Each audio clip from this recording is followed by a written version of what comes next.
After my mother-in-law took my hospital discharge papers and shredded them, saying, "No one needs proof of your pain," my husband turned his back. I pressed the pieces together alone all night. Years later, when she needed someone to sign her own papers, what I placed on the desk made her. This happened years ago, but it's still with me every day. I never posted about it before because I always felt like people wouldn't believe me, or they'd say I was being dramatic. But recently, something happened that made me realize I've been holding all this in for too long. So here it is. 8 years ago, I had a miscarriage. It was my second. I was around 9 weeks. We hadn't told anyone yet, not even family.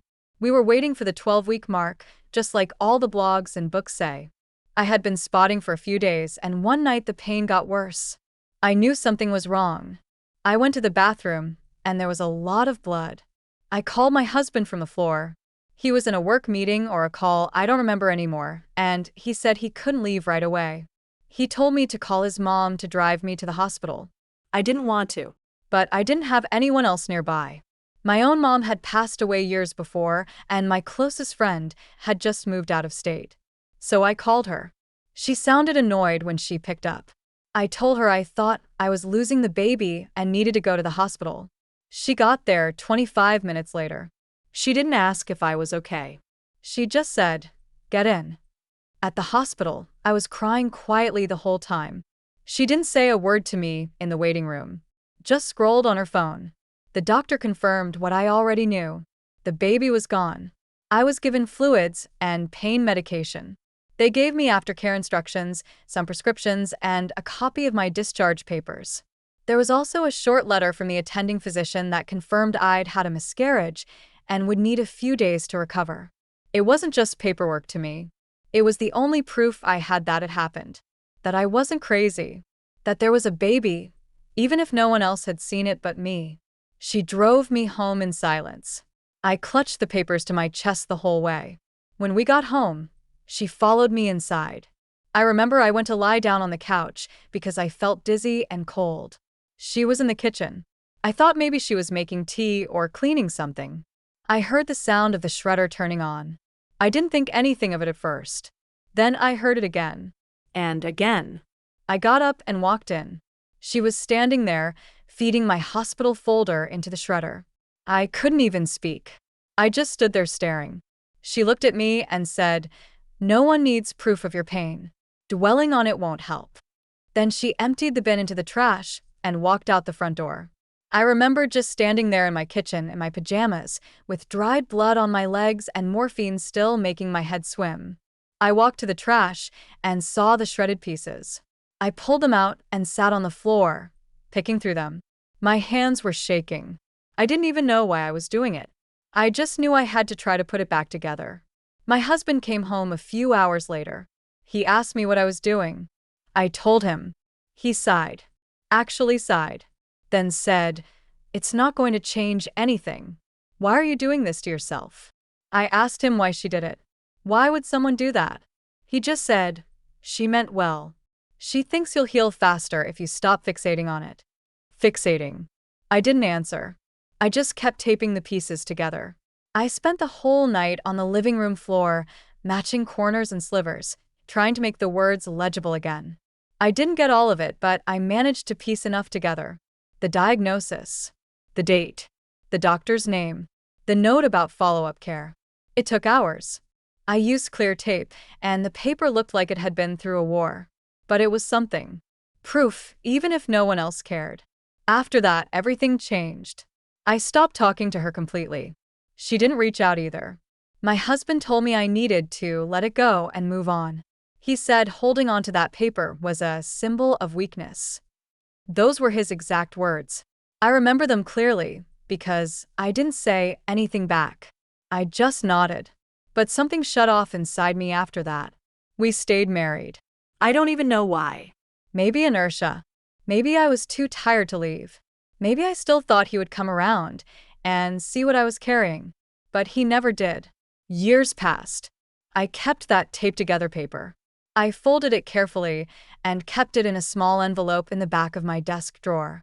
Sometimes I'd take it out and just look at it when I felt like I was going crazy. when I needed to remember that it happened, that I didn't imagine it. Then last year, she had a stroke. Not a major one, but bad enough that she was confused and couldn't make medical decisions for a while. My husband was out of the country for work. They couldn't reach him. For some reason, maybe from old paperwork, I was listed as the emergency contact. The hospital called me. They said she needed someone to sign her medical documents, power of attorney forms, some financial releases. I almost said no. I almost told them to figure it out without me. But I didn't. I drove to the hospital. They brought me into her room. She looked older, smaller, but still sharp enough to give me that same flat look I remembered. She opened her mouth to speak, but I cut her off. I told her I needed a moment alone with the administrator first. He handed me the clipboard of documents. I told him I'd sign them in a minute. Then I opened my bag and took out the envelope I'd been carrying for years. I pulled out the folded, taped together hospital papers. I laid them flat on the desk, right in front of her. She looked at it. Her face changed. She went quiet, not confused, not angry, just quiet. I didn't say anything. I didn't need to. She stared at the paper for a long time, like she couldn't figure out what it was. Then her eyes narrowed a little, the way they always did when she was about to start lecturing someone. But no words came out. Her hand twitched on the blanket. She looked at me, then at the administrator, then back at the paper. Finally, she said, "Why are you bringing this up now?" Her voice was weaker than I remembered, but the tone was the same. Cold. Like I was making a scene. I leaned forward. "Because this is what you shredded. This is what you said no one needed. You took this from me when I could barely stand up, and you did it on purpose." The administrator shifted awkwardly. He clearly didn't know what to do. He said he'd give us a moment, and left the room. We were alone. She tried to sit up straighter.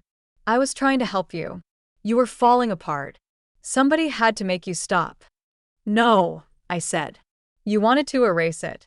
You didn't want your son to have a wife who was grieving. You wanted it clean. You wanted me clean." Her eyes flicked toward the papers on the desk, the ones she needed signed. "So what? You're not going to sign? You're going to leave me like this?" I didn't answer. I just stared at her. I wanted her to feel it. She started talking faster, the way she did when she was nervous. "I'm not the only one who thought you were making it worse. He thought so too. He told me you were obsessed. He said you were always dragging him down. He said he couldn't take it anymore. I felt like someone had punched me in the stomach." "He told you that?" "Of course he did," she said. "We talk about everything. He came to me for advice. He needed someone to tell him he wasn't crazy. You think you're the only one who suffered." The room was silent except for the beeping of the monitor. I realized then that all those nights I thought I was fighting alone, she'd been feeding him her poison the whole time. She'd been whispering in his ear while I was still bleeding, while I was taping paper together. "He said he stayed because he pitied you," she said, almost in a whisper now. "He wanted to leave, but I told him to give you more time. I told him you were fragile." I couldn't breathe. She looked at me with that same blank face, but her voice cracked a little. "You're not going to leave me here like this, are you?" I stood up. I could feel my hands shaking. "I don't know yet," I said. "I honestly don't know." The administrator knocked softly on the door. "Ma'am? We do need those papers signed as soon as possible." I didn't move. My phone buzzed in my pocket. It was a text from my husband. "I heard Mom's in the hospital. Can you handle it?" "I'm busy." "Handle it." I turned back to her. She was watching me like a cornered animal now. All the power she'd had for years gone. Just like that. And for the first time, she didn't look like someone who could ruin me. She looked like someone who was terrified of being ruined herself. I still had the pen in my hand. My fingers were tight around it. I asked her quietly, "Do you want to tell me what really happened back then before I decide?" She blinked. "What are you talking about?" I reached into my bag again and pulled out a second envelope. It was thicker. Her eyes flicked to it. She knew exactly what it was. Her voice dropped. "You don't have that." I set it next to the taped-together papers, without opening it. "I do." Her eyes locked on the second envelope, like it might catch fire. I watched the color drain from her face. She looked scared now, really scared. That was new.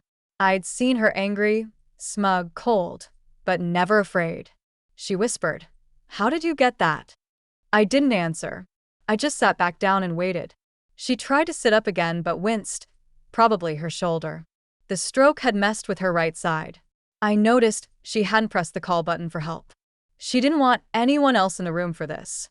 "Tell me what's in it," she said. I tilted my head. "You already know." Her jaw clenched. Her hands were twitching under the blanket. The envelope had taken me years to put together. I hadn't even planned to use it. I collected it piece by piece like someone preparing for war they hoped would never come. Phone records, bank statements, old emails, printouts of messages between her and my husband. I didn't find them all at once. It started with a fluke, an old iPad my husband had stopped using.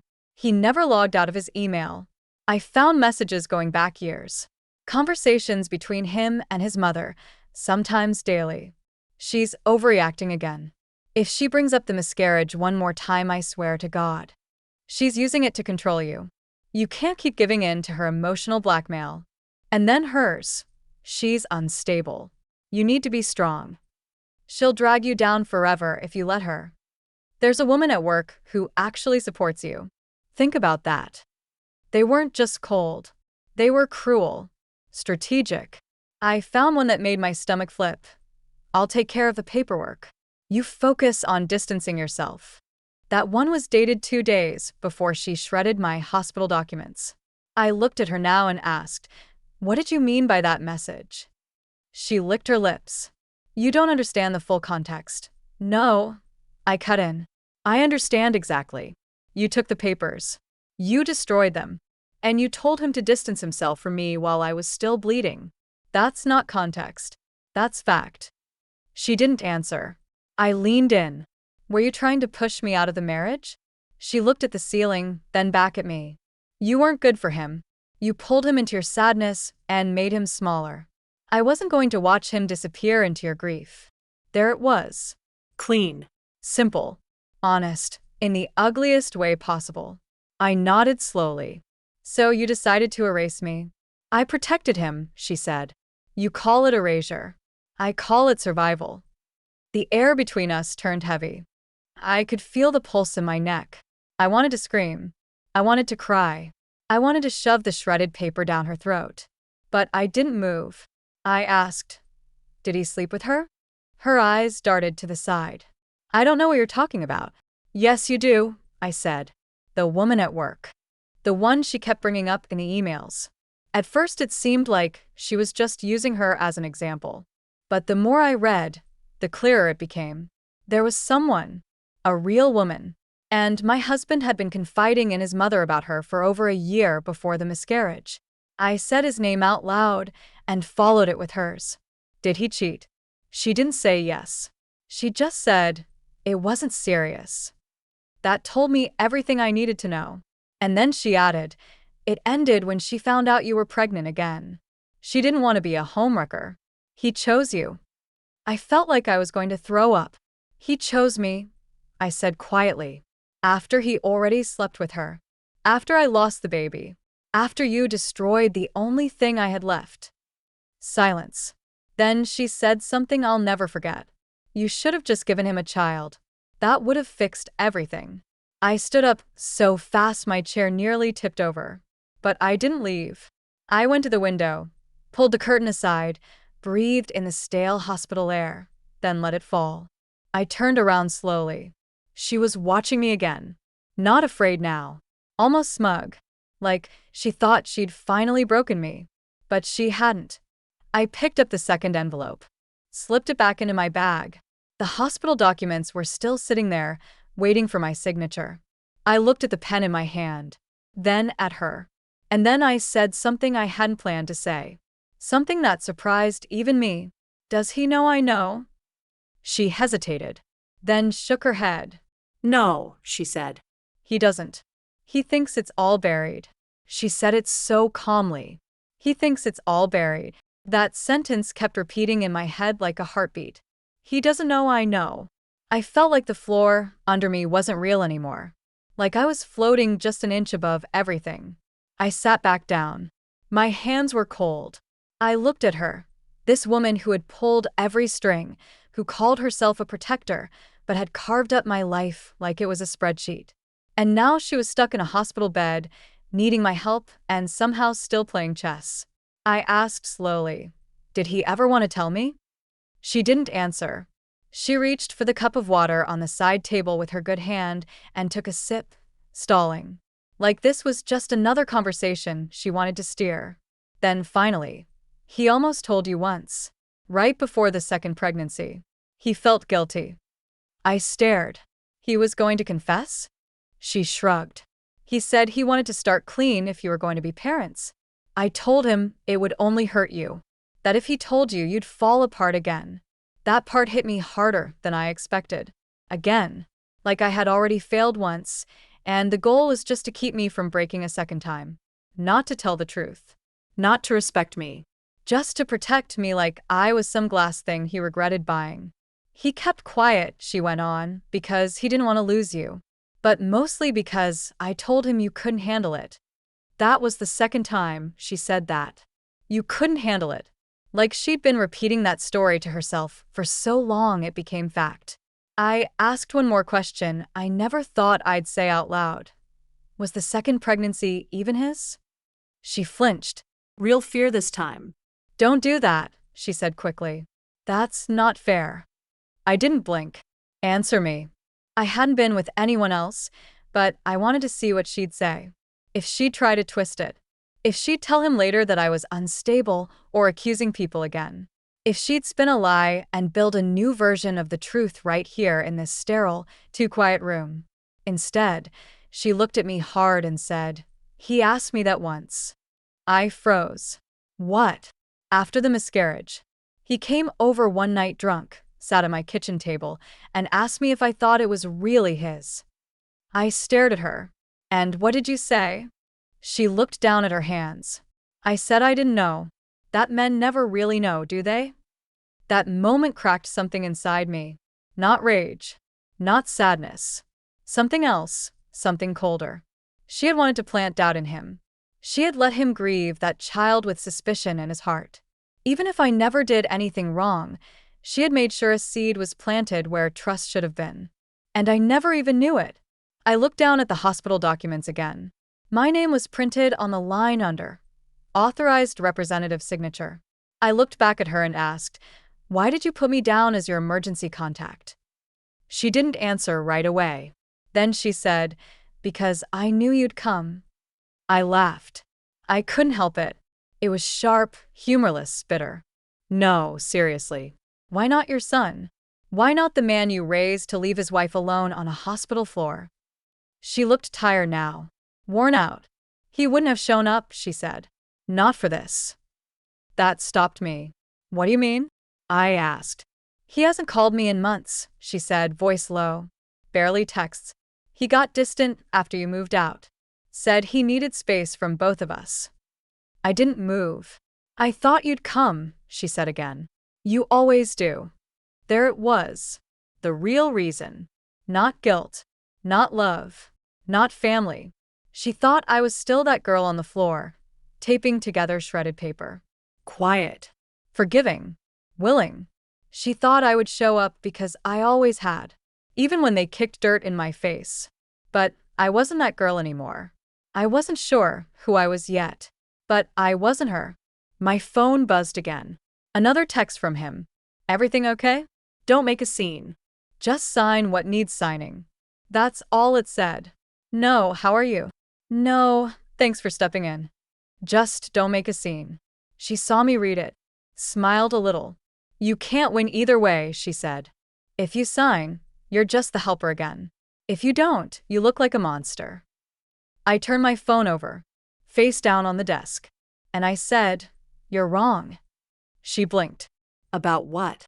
I opened my bag and pulled out a third envelope. This one was brand new. She didn't recognize it. Inside were printed screenshots from the old emails. Dates. Subject lines. Forwarded to my personal account. Time-stamped and archived. Some of them included full conversations between her and my husband that, legally speaking, walked a very thin line between emotional manipulation and coordinated alienation. I didn't even know what I was going to do with them yet. But I slid that third envelope next to the others. Slowly, deliberately. And I watched her hands curl into fists under the blanket. Now she didn't look smug anymore. Now she looked like someone realizing she didn't hold the cards anymore. And I still hadn't signed a thing. She stared at the third envelope like it might explode. Her face went pale again, and this time, she didn't try to speak. She knew what was in it. She knew exactly how bad it looked. I let the silence sit. Then I leaned forward and said the one thing I knew would cut the deepest. He's not coming. Her mouth opened, like she was going to argue, but she didn't. Because she knew I was right. I called him yesterday, I said. I told him you were here. I said you needed someone to sign the forms. She looked away. He told me to handle it. Just like that. He didn't ask how you were doing. He didn't ask if I was okay. He didn't ask anything. I paused. He said you were someone else's problem now. Her lips pressed together, so tight they turned white. For once, she didn't have anything to say. And you were right about one thing, I added. I always come. I came for him. I came for you. I came when I was broken and bleeding and nobody gave a damn. I showed up when he wouldn't. I cleaned up your messes while you both made me feel like garbage. I stood up, walked over to the window again, looked out, then turned back. You thought I wouldn't survive without you. Without him. But I did. I did more than survive. I remembered. I picked up the laminated, taped together hospital discharge paper. The one she shredded all those years ago. I don't need this anymore, I said. I dropped it in the trash can. She flinched. Then I picked up the second envelope, the one with the email printouts, the bank records, the lies, and placed it gently on the rolling table beside her bed. I'll be filing these, I said calmly, with a lawyer. I'm not here to save you. I'm here to mark the record. She looked stunned. You'd ruin your own husband's life just to get back at me? I laughed once. He ruined his own life. I just kept the receipts. I picked up the hospital forms next. She was watching me like a hawk now, probably wondering if I was going to sign. I clicked the pen open. I looked at her. You know what the worst part was?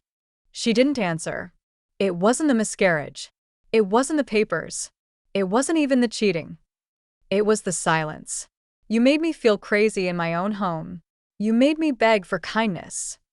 I stared down at the signature line. Then I wrote, slowly, in all caps, revoked. I slid the clipboard to the end of her bed and pressed the nurse call button. A nurse walked in. I smiled and said, she needs a new emergency contact. I'm not it anymore.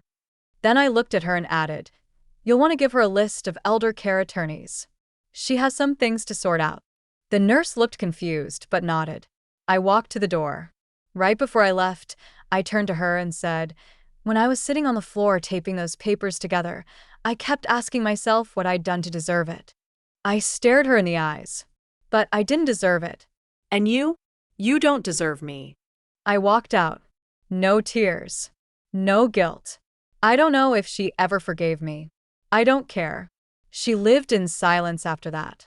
No calls. No birthday cards. My ex-husband sent one email a few months later begging me not to go public with anything. Said it would ruin his job. I forwarded it to his boss. He lost his promotion. The woman from work? She dumped him after finding out the truth. His life quietly fell apart. Not loud. Not explosive. Just slow and hollow. Like mine did once. Except now I'm free. And I have peace. I didn't get justice the way I imagined. No courtroom. No dramatic apology. Just silence. Just distance. Just absence. And for someone like her, that's the worst punishment there is.